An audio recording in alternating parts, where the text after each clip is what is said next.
como todos los meses, siempre el primer fin de semana, como palabra siempre le damos lugar al tema de la oración. Pareciera que fuera un tema muy sencillo, ¿no es cierto? Pero es de gran importancia para la gente que tenemos a Cristo, porque pasan muchas cosas en la oración. Vamos a ir viendo que, mientras tanto, vamos buscando en Mateo, como introducción, Mateo 26, 41. Como hijos de Dios debemos orar, y qué bueno es por ahí los fines de semana, el día que vamos a tener culto, que vamos a tener reunión, que podamos orar, estar intercediendo por este tiempo, por este momento, para que Dios haga lo que Él tiene planeado hacer, porque muchas veces por ahí, al no orar, la palabra, como no venimos permeables, mejor dicho, la palabra no puede ministrarnos. O sea, puede pasar el mejor predicador, puede pasar Jesús en el medio de nosotros y no nos vamos a dar cuenta, porque no venimos permeables. O sea, la oración del fin de semana tiene que estar muy guiada directamente a este tiempo, a este momento. Anhelo en mi corazón, porque son cosas que oro cada fin de semana, que Dios, que no haya falta que alguien tenga que decir vamos a orar por los enfermos, sino que los enfermos puedan ser sanados cuando entraron, cuando están en medio de la alabanza, cuando se está predicando, porque es poder de Dios.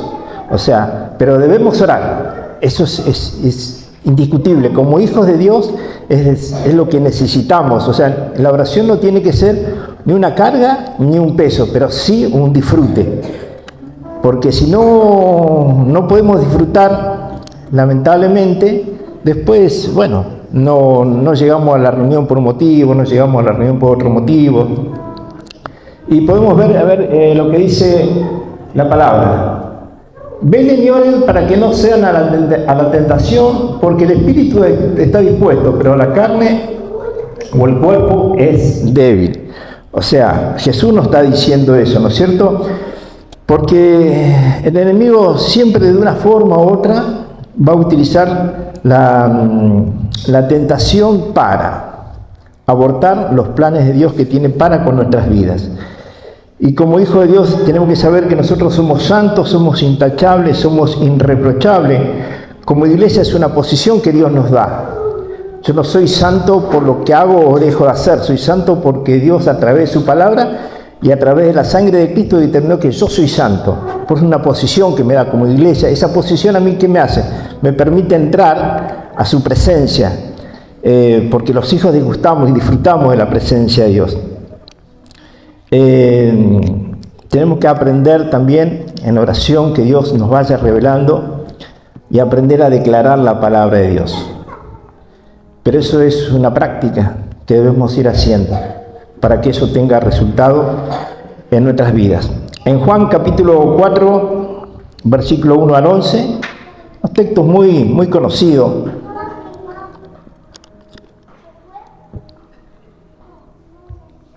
Juan 4, capítulo 1, versículo 1 al 11.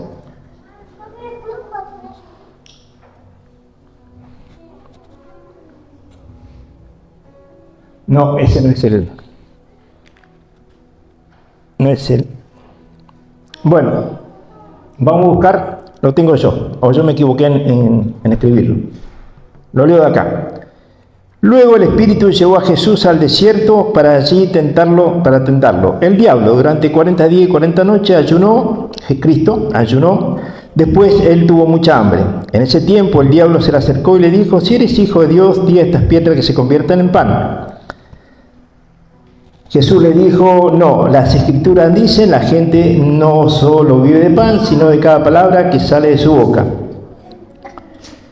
Ese es en el libro de Mateo. Yo le puse Juan, pero es en Mateo, capítulo 4. Si lo podés poner arriba.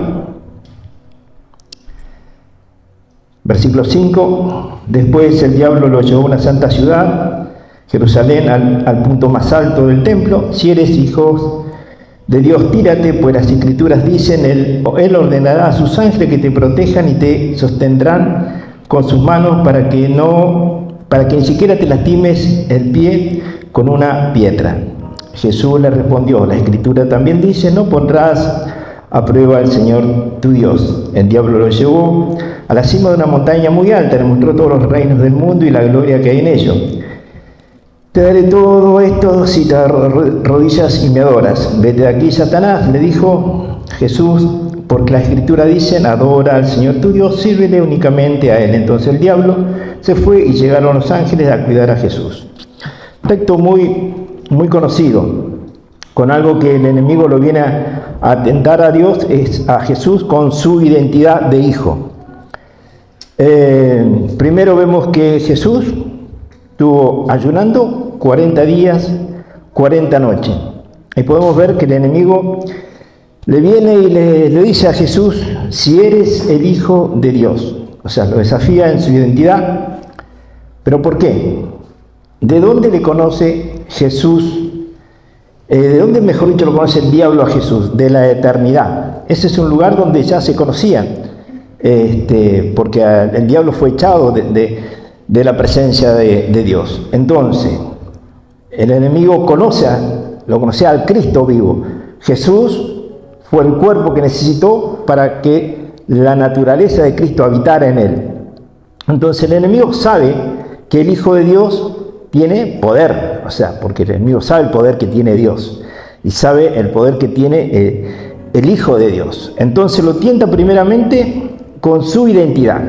Entonces lo que le dice, si eres el Hijo de Dios, o sea, como que le estuviera preguntando, ¿no es cierto? Y podemos ver que Jesús le contesta en ese momento que él estaba ayunando, o sea, de qué manera lo viene a tentar.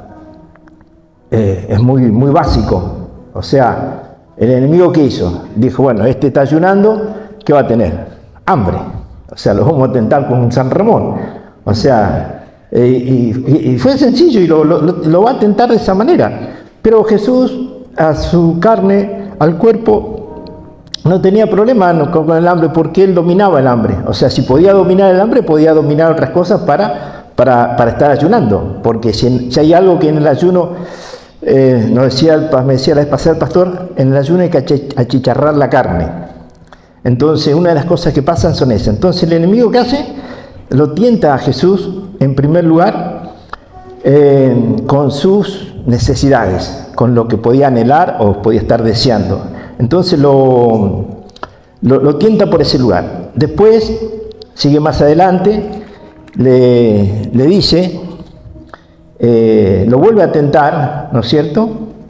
Y lo tienta con la palabra de Dios. O sea, el enemigo le relata la palabra. Y podemos ver que muchas veces en la Escritura el enemigo cómo intenta engañar a los hijos de Dios. ¿No es cierto? Lo hizo desde el principio. Los hijos de Dios son tentados muchas veces con la misma palabra. ¿Por qué? Porque muchas veces cuando no conocemos la palabra, es fácil ser engañado, es fácil ser confundido. ¿Por qué? Porque muchas veces hoy están las redes sociales y muchas veces hay hombres de Dios, hijos de Dios o no sé quién, pero transgiversan la verdad. Entonces las personas por ahí toman un relato porque si toquen y va y ve lo que dice la Escritura, pero eso está sacado de contexto. Entonces, al estar sacado de contexto, se puede decir cualquier cosa de la palabra, y la palabra es clara. El texto tiene que venir dentro del contexto, no se puede sacar un texto y decir cualquier barrabasada que se nos ocurra decir. Y muchas veces justamente confunden a las personas, y más a las personas nuevas. Entonces, ¿qué pasa? La persona empieza a creer una cosa de fulano, de sultano, y no sabe exactamente que a través de las redes quién le puede estar hablando. Hoy con la tecnología hacen desastres hacen con la tecnología. Y justamente si hay algo que están haciendo es transgiversar la palabra de Dios. Y la palabra de Dios es clara. Pero ¿cuándo podemos nosotros empezar a comprender la realidad y la verdad y la luz de la palabra? Cuando estamos predispuestos a que Dios nos hable, a que Dios nos ministre, y tenemos que, para eso, leer la Biblia y debemos estar en oración. Y si no entendemos algo, en oración Dios nos trae la revelación y nos hace entender. Por eso es importante la oración. Es importante tener una vida en oración.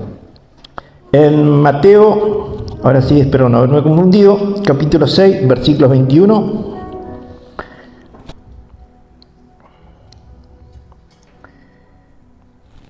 Sigue hablando, ¿no es cierto? Simplemente para ir argumentando lo que le quiero concluir en este capítulo. Dice que luego el diablo lo llevó a la cima de una montaña muy alta y le mostró todos los reinos del mundo y la gloria que hay en ellos. Tenemos Mateo 6, dice, donde esté tu tesoro, allí estará también los deseos de tu corazón. Esto es tremendo porque Dios me lo pudo mostrar muy claro, muy conciso fue con esto. Porque si bien nadie se va a ir a postrar adelante del enemigo, pero sí lo que puede hacer el enemigo es arrodillarnos a Dios, sí el enemigo nos puede arrodillar con el sistema del mundo, con las cosas del mundo, ¿no es cierto? Jesús le puso un freno, porque sabía con quién estaba tratando.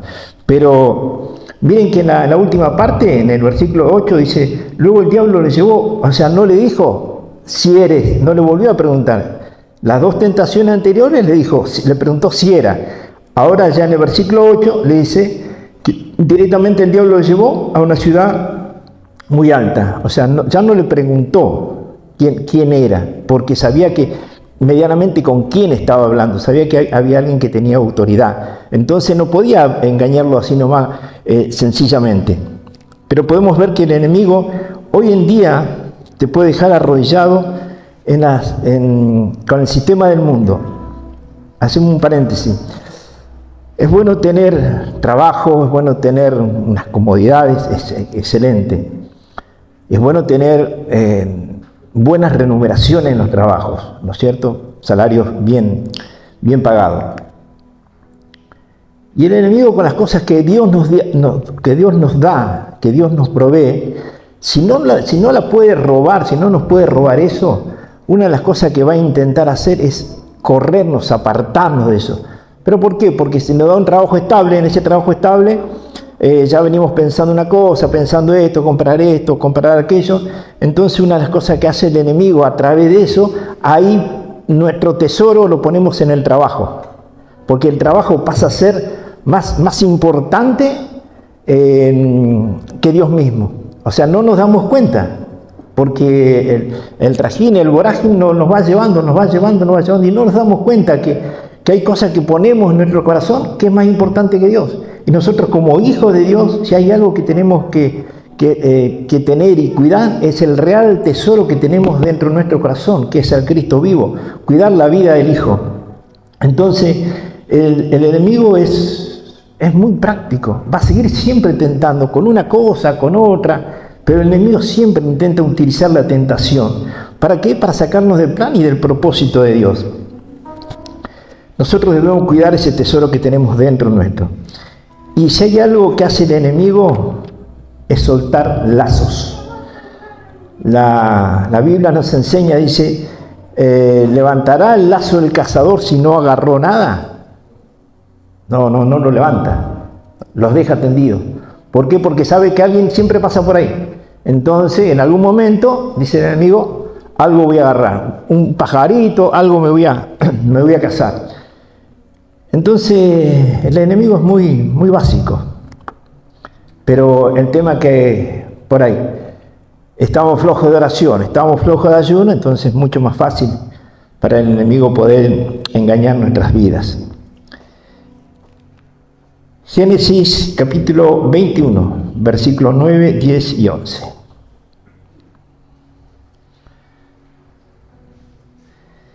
Génesis 21.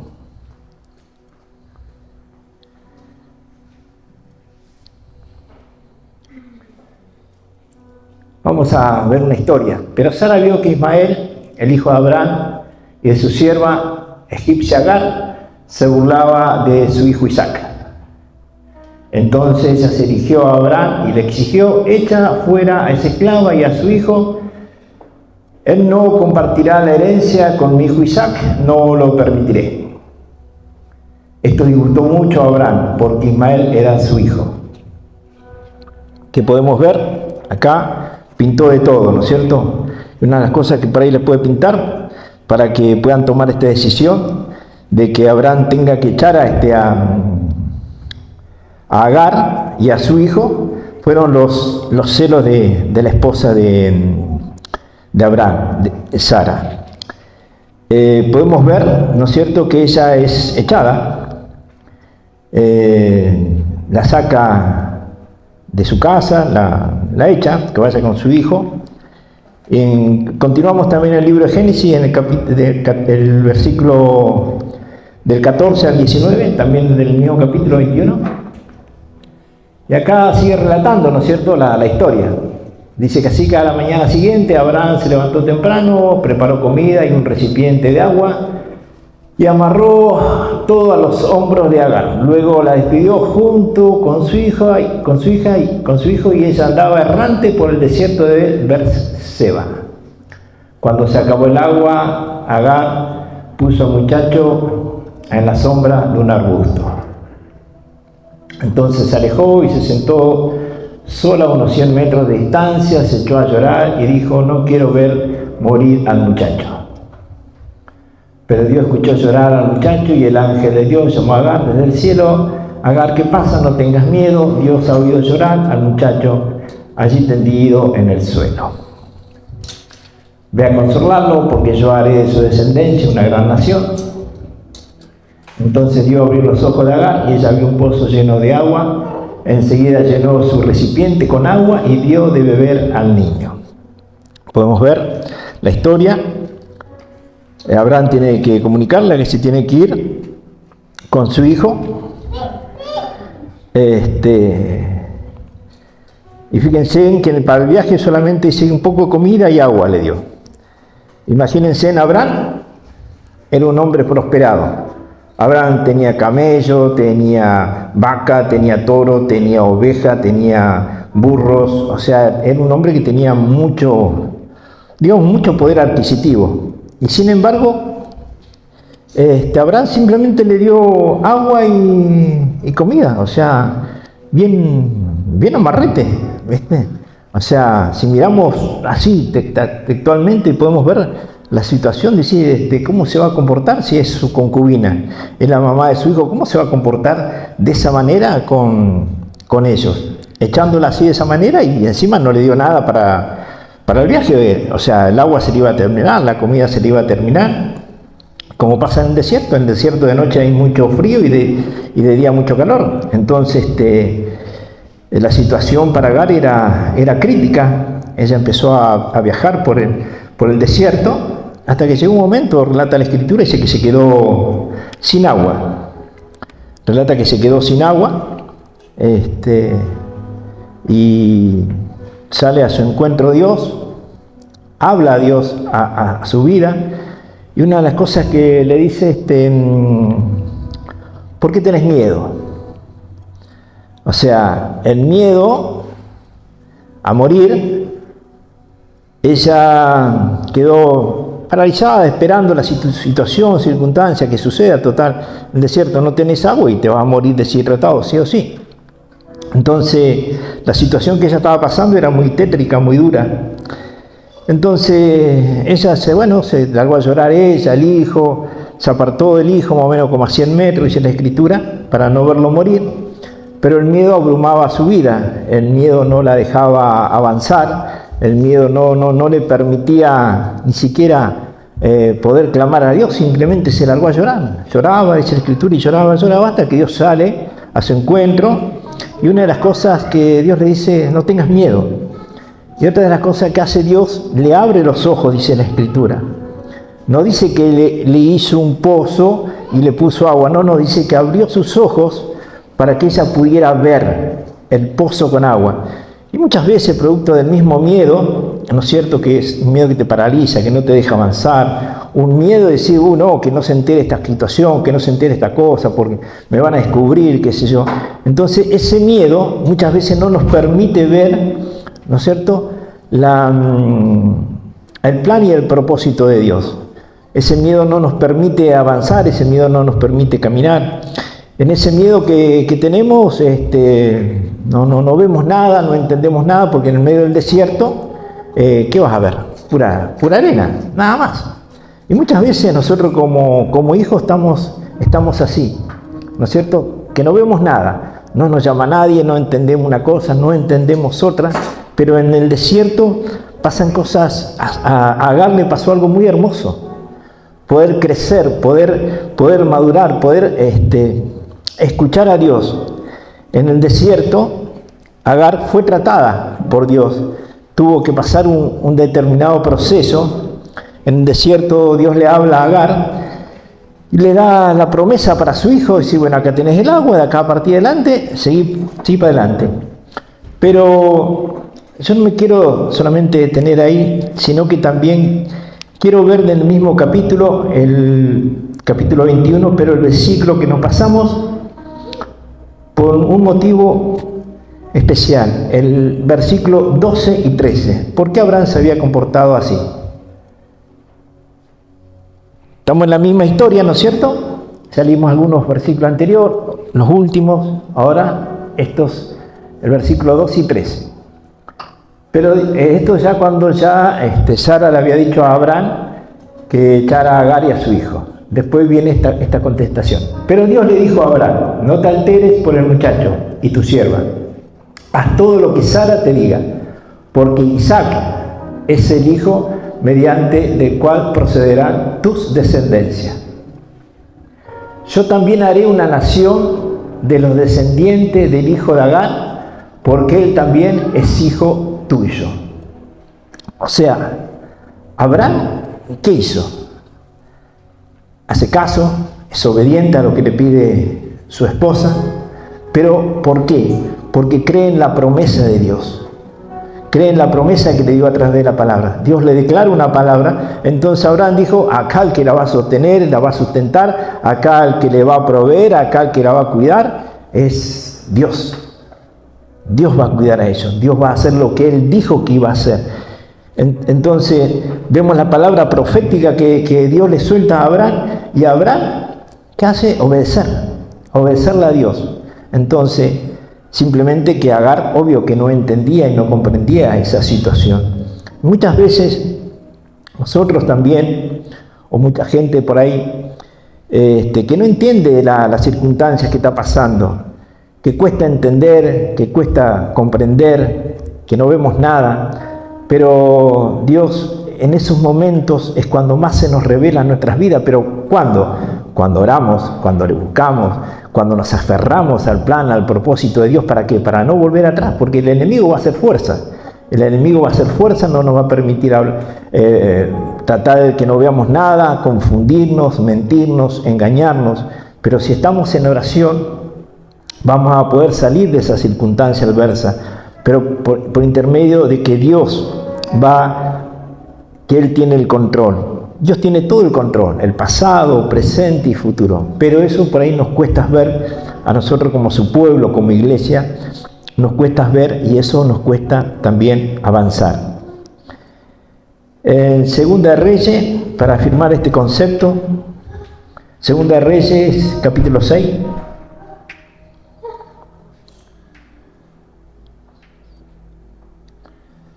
Versículo 15 al 22.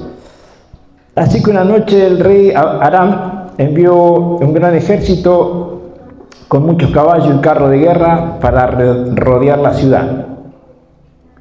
Al día siguiente, cuando el sirviente, el hombre de Dios, se levantó temprano y salió, había tropas, caballos y carros de guerra por todos lados. ¡Oh Señor! ¿Qué vamos a hacer? Ahora gritó el joven Eliseo. No tengas miedo, le dijo. Eliseo, hay más de nuestro lado que del lado de ellos. Entonces Eliseo oró, oh Señor, abre los ojos de este joven para que vea. Así que el Señor abrió los ojos del joven, y cuando levantó la vista, vio que la montaña alrededor de Eliseo estaba llena de caballos y carros de fuego. Cuando el ejército arameo avanzó hacia él, Eliseo rogó: oh Señor, haz que ellos queden ciegos. Entonces el Señor lo hirió con ceguera, tal como Eliseo había pedido. Luego Eliseo salió y les dijo: ustedes vinieron por el camino equivocado. Esta no es la ciudad correcta. Síganme y los llevaré a donde está el hombre que buscan. Y los guió a la ciudad de Samaria. Apenas entraron en Samaria, Eliseo pidió en oración: oh Señor, ahora ábrele los ojos para que vean. Entonces el Señor le abrió los ojos y se dieron cuenta de que estaban en el centro de la ciudad de Samaria.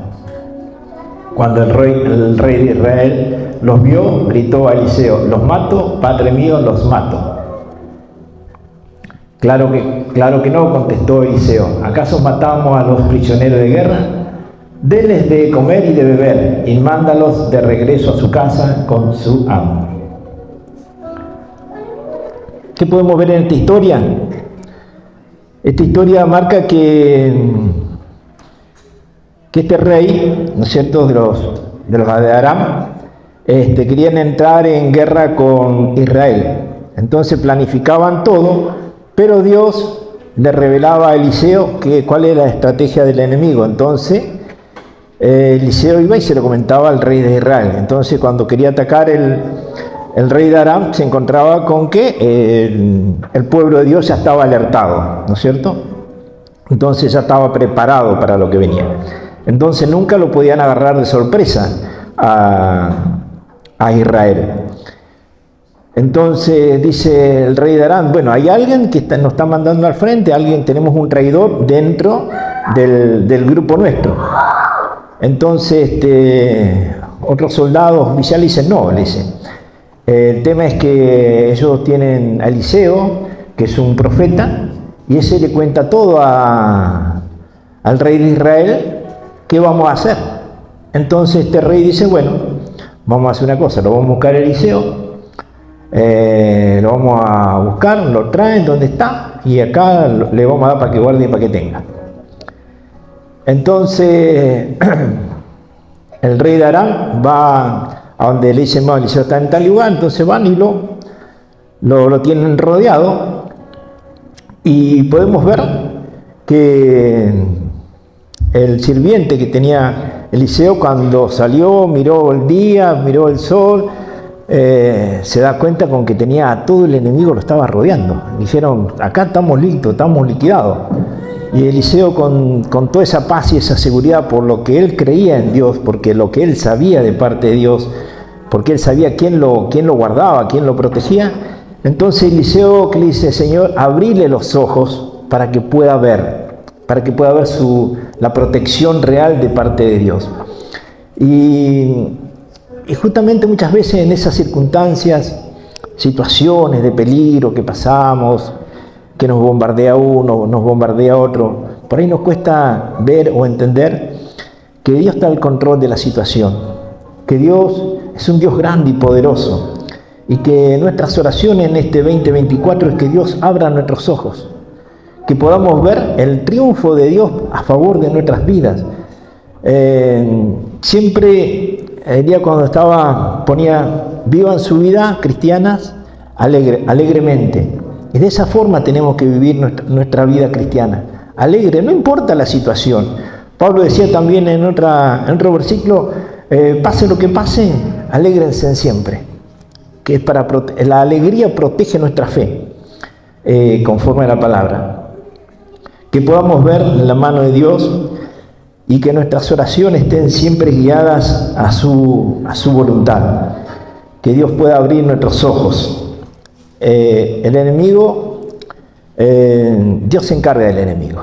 Nosotros simplemente seguimos a Cristo, oramos para que eso suceda, oramos para que Dios abra camino donde no lo vemos, y que podamos siempre tener nuestra confianza, pero confianza plena en Dios, que Él no nos va a dejar solo, Él no nos va a abandonar, que Él es fiel, por sobre todas las cosas Él es fiel, y Él nos ama.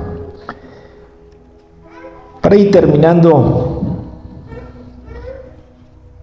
como hijos de Dios, debemos, conforme a la palabra, debemos resistir al diablo, y dice que él va a huir de nosotros. El lazo del cazador no se levanta si no ha cazado nada, si no ha agarrado nada. Pero cuando los hijos de Dios no caemos en esos lazos, cuando nos mantenemos en oración y, de ser posible, en ayuno, para que esa tentación no nos pueda agarrar. Hay situaciones en la vida que el enemigo nos puede tentar para un montón de cosas, pero hay tentaciones que a donde metemos la pata, donde podemos meter la pata, de donde directamente el enemigo lo termina sacando. Puedo contar muchos testimonios, como el enemigo he visto cómo el enemigo ha sacado a muchos. Pero el problema es que no resistimos. Y cuando hay tentaciones que son tentaciones, punto. Pero hay cosas que el diablo las prepara. Y cuando el diablo preparó el lazo y tiró el lazo, pierdan cuidado, que de la única forma que se va a poder salir esto es con oración. Y no solamente a veces con oración, sino que vamos a tener que recurrir a nuestros pastores para que ellos puedan orar también por nosotros. El enemigo no va a levantar el lazo por levantarlo. El enemigo, hay cosas que al enemigo le dan resultado, le han dado resultado, pero por muchísimos años. Entonces sigue tendiendo lazo el enemigo para que el que mete la pata caiga, punto. Dice que, la palabra dice que el diablo anda como león rugiente esperando a quien devorar. El león rugiente es un león que tiene su territorio y da vuelta. Sale cada tanto, da vuelta. Si encuentra a alguien adentro de su territorio, otro león, leona, leopardo, un gatito así, automáticamente el león lo trata de matar, lo tiene que expulsar. Es lo más probable que lo mate. Y nosotros como hijos de Dios estamos de aquel lado. Pero el problema es cuando pasamos a este campo. Cuando pasamos a este campo que le pertenece al diablo, nos va a destrozar. Nos va a destrozar. El hogar, la familia, los hijos, el matrimonio, ministerio, lo que sea, el enemigo lo destroza. Contra esto, de la única forma que podemos resistir es con oración y ayuno. Y apartarnos de esto, correr de esto. Esto destruye. Lo que hemos visto familias en Cristo destruidas, o hemos visto matrimonios destruidos, hijos de familia cristiana que han perdido la vida, o ministerios que han caído, porque justamente no quisieron resistir. Y al no querer resistir, ¿qué termina pasando? Termina uno cediendo. Como iglesias debemos ver y orar por los sedientos, por los hambrientos. Debemos orar por lo celestial. Debemos orar por aquellas personas que no tienen a Cristo. Por aquellas personas que están sedientas de Él, de su palabra, de su presencia. Y solamente el que lo puede saciar es Cristo. En Habacuc, capítulo 3, versículos 17, 18 y 19. Texto muy conocido. Dice: aunque la higuera no florezca y no haya uva en las vides, aunque se pierda la cosecha de oliva y los campos queden vacíos y no den fruto, aunque los rebaños mueran en los campos y los establos estén vacíos, pasamos, aún así me alegraré en el Señor, me gozaré en el Dios de mi salvación. Tremendo. Dice: y el Señor soberano es mi fuerza, Él me da pie firme como al venado, capaz de pisar sobre las alturas. Hasta ahí nomás. Podemos ver que este siervo de Dios dice: aunque no haya nada, aunque no tenga nada, aunque pierda todo, aunque me quede sin trabajo, me quede sin casa, me quede sin vehículo, aunque no tenga nada, dice. Porque ahí las personas que viven en el campo, podemos ver que ellos se sustentan de todas las provisiones que tiene el campo, tanto para la comida, hacen queso, hacen dulce y hacen montones de cosas y se sustentan exclusivamente del campo. En la antigüedad era así. De ahí podían canjear las cosas y las podían vender. Pero podemos ver a este siervo de Dios hablando, ¿no es cierto? Dice que aunque yo no tenga nada, dice, aunque me haya quedado solo, aunque nadie me llame, ¿no es cierto? Dice, con todo esto me alegraré y me gozaré en el Dios de mi salvación. Que esa oración esté en nuestro corazón, que esa oración esté cada día en nuestras vidas, que esa oración sea una oración de confianza a Dios, que aprendamos a confiar como hijos, como pueblo, que aprendamos a confiar en Él. Dios es fiel y Él no puede fallar. Simplemente debemos aprender a buscarlo en oración. ¿Para qué? Para alegrarnos y gozarnos en el Dios de nuestra salvación. Amén.